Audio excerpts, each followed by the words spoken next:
EVM विवाद और चुनाव सुधार को लेकर दिल्ली में चुनाव आयोग की सर्वदलीय बैठक शुरू हो चुकी है।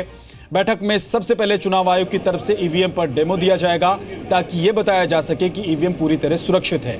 फिर राजनीतिक दलों के साथ चर्चा होगी। अगर राजनीतिक दल चुनाव आयोग की दलील से संतुष्ट नहीं हुए तो आयोग ईवीएम में गड़बड़ी साबित करने की चुनौती देगा।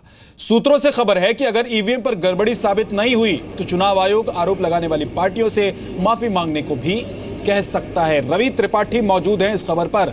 रवि, एक तो आम आदमी पार्टी की तरफ से कोई पहुंचा है कि नहीं पहुंचा, और बाकी कौन कौन से दल के लोग पहुंचे हुए हैं, और कितनी देर पहले ये मीटिंग शुरू हुई, कितनी देर तक चलेगी, क्या क्या होना है? देखिए, सबसे पहला सवाल आपका आम आदमी पार्टी को लेकर था। तो आम आदमी पार्टी की तरफ से दो लोग पहुंचे, मनीष सिसोदिया हैं और सौरभ भारद्वाज, जिन्होंने विधानसभा में प्रेजेंटेशन दिया था, डेमो दिया था, वो मौजूद हैं। और अगर पूरी पॉलिटिकल पार्टीज की बात करें तो 48 राजनीतिक दलों को बुलाया गया था, जो क्षेत्रीय राजनीतिक दल हैं, और 7 नेशनल पार्टी को। तो ज़्यादातर पार्टियाँ पहुँची हुई हैं, बैठक शुरू हो चुकी है, चुनाव आयोग के सारे अधिकारी मौजूद हैं।